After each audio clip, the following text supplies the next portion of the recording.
Before we get started, I just wanted to remind everybody that we do have a new partnership with yourplaymat.com.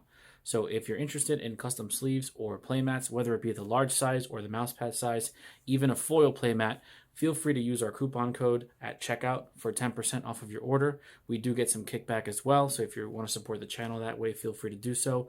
I'll have all the information in the description box down below, but for those of you who want to go ahead and purchase something now, the coupon code is NC10YP at yourplaymat.com. Thanks for stopping by, and I hope you enjoy the video. What is up, Square Nation? Welcome back to No Counters, No Combos, and we're finally, in our little studio here that we have set up at the house for you guys. If you guys can see behind me, we do have some pops and stuff like that. So I'm actually really happy with the space that we've been able to develop. I do have some sound panels behind me just to keep it nice and quiet for the acoustics.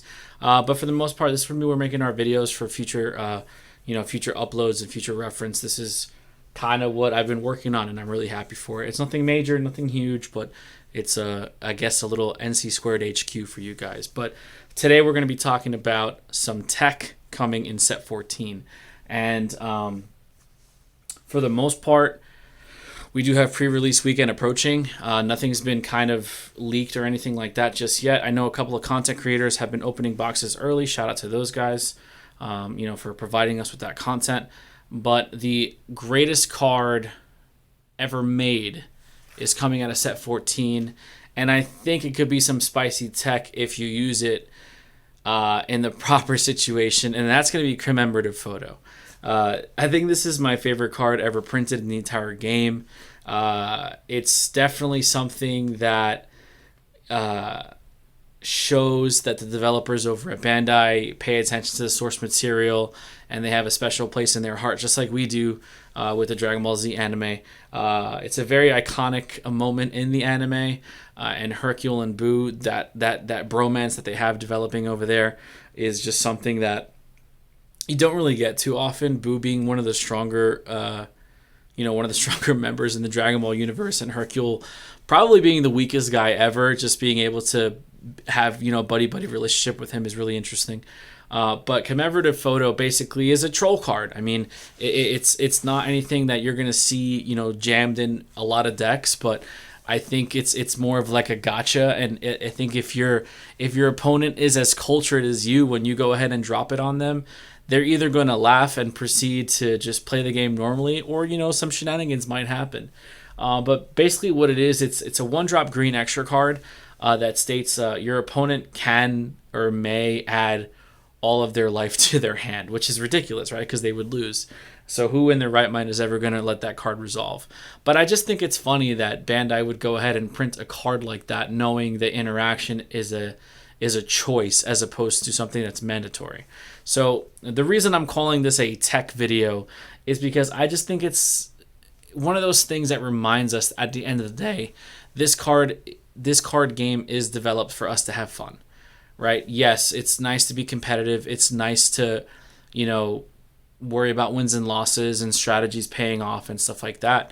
But at the end of the day, the whole purpose of this game is for it to be used as a hobby, for us to have fun, especially in the world that we live in right now. Human interaction is very minimal. So if you're in a position where you're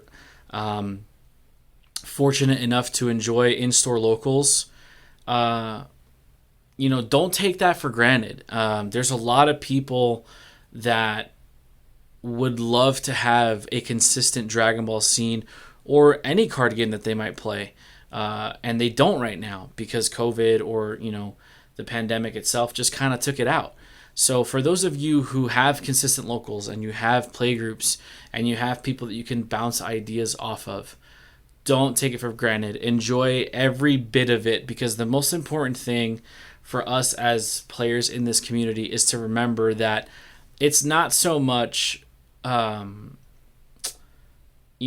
to a store and dominating. Yeah, that's fun too, don't get me wrong. But I think the most important thing is that we create memories and we create relationships and friendships with the people in our community, which is in turn going to extend the longevity of the game. Because I've always said from day one, the game is going to live and die with its player base. And obviously we can't promote toxic behavior. Not that anybody does, but we just have to stay away from it.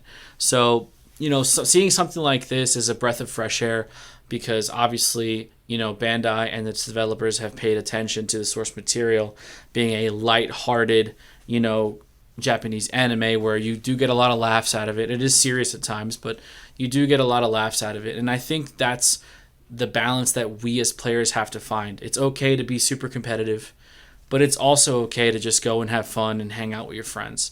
There is a world where both can exist. So I just kind of wanted to get, this is not like our tech talk that we normally do where it has applications in real life, but I'll tell you right now, if you're watching this video and you ever sit across the table from me and you play commemorative photo, I will 100% add all of my life to my hand, just because I know where it's coming from. It's coming from a place of humor and fun, and I really do appreciate that, because that's what got me into the game in the first place, and it just so happens to have ignited a passion for content creation. So basically, for those of you watching, if you can pull commemorative photos, if you're lucky enough to get stamps of it, if they're even going to be stamps of it, or if you get foils, definitely hold on to it. I think it's a nice little piece of Dragon Ball history to have in your binder. Not that it's going to have any implications right now. I mean, who knows? Maybe in the future they'll develop a card where it forces your opponent to resolve May effects as opposed to choosing to resolve May effects. But that's something that we'll have to wait and see. So yeah, I just wanted to kind of show you guys a little bit of what you can expect in the background as far as our little setup that we have down here, and we're gonna get going on our consistent schedule with uploads 3 times a week, Monday, Wednesday, Friday. I'm going to be going back to locals this weekend for pre-release, so expect a stream, even though it is pre-release and it's sealed. We did do a sealed pre-release stream for Supreme Rivalry, so I plan on doing the same thing for Cross Spirits, and we're just gonna get right back into it. Summer is always busy with the family and stuff like that, so I appreciate you guys and your patience and stuff, and still interacting with me in the comment section or in the Discord or on the Facebook group. But we are gonna start ramping out more content consistently and getting back to back to school season. So back to school season is usually big. For everybody, getting as far as like ironing their schedules down and getting everything more consistent, which is what I plan on doing here at No Counters, No Combos. So don't forget to like, share, comment, subscribe, and please hit the notification bell so you can stay up to date with everything No Counters, No Combos. We really do appreciate the support, and we'll see you guys in the next video. Be there or be squared.